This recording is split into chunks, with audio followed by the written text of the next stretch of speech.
பிரதமர் மோடி ராஜஸ்தான் மாநில பிரச்சாரத்தின் போது முஸ்லிம்களுக்கு எதிராக அவர் கருத்து சொல்லியிருக்காரு.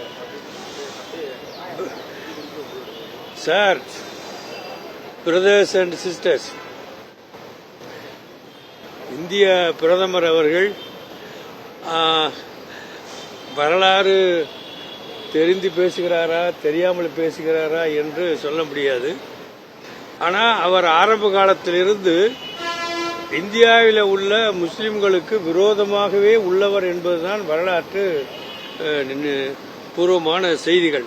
உங்களுக்கு நிறைய சொல்ல வேண்டும் என்று சொன்னா கூட நிறைய சொல்ல என்னால் முடியும்.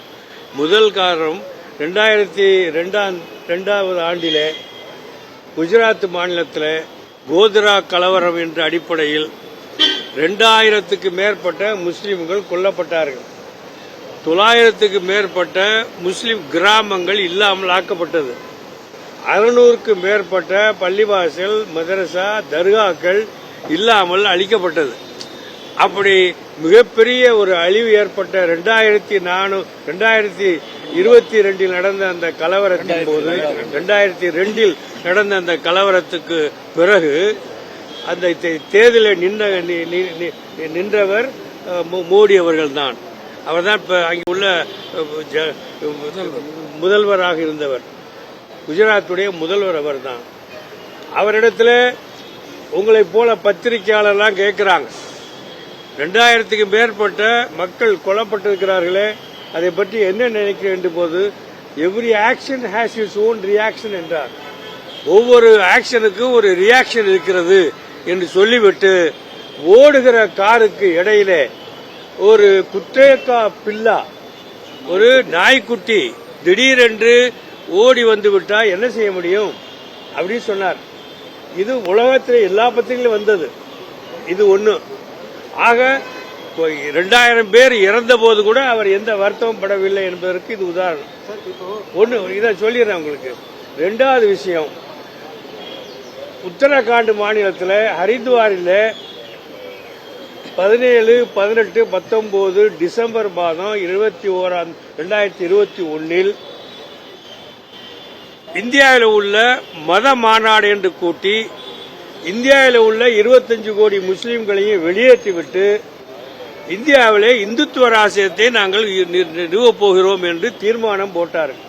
இந்த தீர்மானம் போட்டதை நான் என்ன சொல்லுவேன்னு சொன்னா, அதை கண்டு முஸ்லிம்கள் யாரும் பயந்து விடவில்லை, அது நடக்கும் என்று நாங்கள் நம்பிவிடவில்லை. ஆனால் நாங்கள் கேட்ட ஒரே ஒரு கேள்வி, பாரத பிரதமர் இப்படிப்பட்ட ஒரு தீர்மானத்தை நீங்கள் ஏன் போடுகிறீர்கள், எப்படி நீங்கள் போட போச்சு, இது நியாயமா என்று மதச்சார்பற்ற நாட்டிலே இப்படிப்பட்ட ஒரு தீர்மானத்தை போடலாமா என்று அவர் கேட்டிருந்தா நாங்கள் ஆறுதல் அடைந்திருப்போம். அவரை நான் இன்று பாராட்டியிருப்பேன். ஆனால் ஒரு வார்த்தையை அவர் சொல்லலை. அங்கே சொல்லவில்லை மட்டுமல்ல, மணிப்பூர் நடந்தது. மணிப்பூர் நடந்த கலவரம் உங்களுக்கு தெரியும், நீங்க தான் சொல்லியிருக்கீங்க, எல்லாரும் உலகத்துக்கு தெரியும். ஒரு வார்த்தையை அவர் சொல்லலை மணிப்பூரை பத்தி, ஒரு வார்த்தை. இது ஏன் சொன்னா, சிறுபான்மை மக்கள் மீது அவருக்கு எந்த நம்பிக்கை இல்லை. சிறுபான்மைகளை ஒதுக்கிவிட்டு அரசியல் நடத்த வேண்டும் என்கிற அடிப்படையிலே உத்தரவாதத்திலே தொடர்ந்து போய்க் கொண்டிருக்கிறார். அன்று முஸ்லிம்களை பார்த்து டெரரிஸ்ட் என்றார், அன்று முஸ்லிம்களை பார்த்து வெளிநாட்டில் வந்தவர்கள் என்று சொன்னார், அன்று பேசியது ஊடுருவக்கார் என்று சொன்னார். எப்படி தொடர்ந்து அவர் பேசியிருக்கிறார். அதனுடைய தொடர்ச்சியாகத்தான் இன்று பாரத பிரதமர் அவர்கள் தொடர்ந்து இப்படிப்பட்ட சட்ட ரீதியான மத விரோதமான கருத்துக்களை சொல்லிக் கொண்டிருக்கிறார். அதை பற்றி நாட்டு மக்களுக்கு நன்றாக தெரியும். இந்த நாடு எல்லா மக்களும், எல்லா மதங்களும், எல்லா இனங்களும் ஒன்று கூடி வாழக்கூடிய நாடு. உங்களுக்கு நான் தெளிவு சொல்லுகிறேன், எல்லாம் பத்திரிகை துறை நண்பர்கள், தோழியர்கள், தோழர்கள் இருக்கிறீங்க. 1902 வருஷத்துக்கு முன்னாடி இந்த ஆந்த்ரோபாலஜிக்கல் சர்வே ஆஃப் இந்தியா, நீங்க தயவு செய்து நோட் பண்ணிக்கணும். ஆந்த்ரோபாலஜிக்கல் சர்வே இந்தியா கல்கத்தாவில் உள்ள அமைப்பு புள்ளிவரம் எடுத்தது.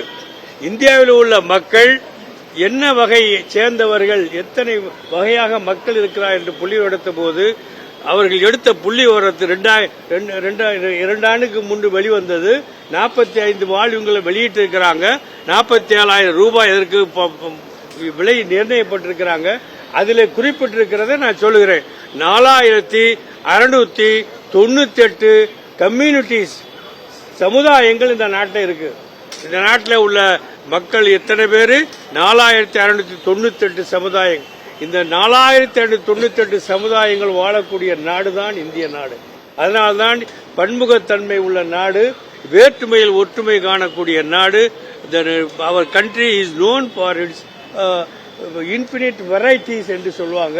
அந்த அடிப்படையில் தான் நாடு இருக்கிறத தவிர அதற்கு மாற்றமா நம்ம பிரதமர் பேசிக் இருக்கிறார் என்று சொன்னா இந்த நாட்டுடைய மக்கள் யாரும் அதனை ஏற்றுக்கொள்ளப் போவதும் இல்லை, நம்ப போவதும் இல்லை.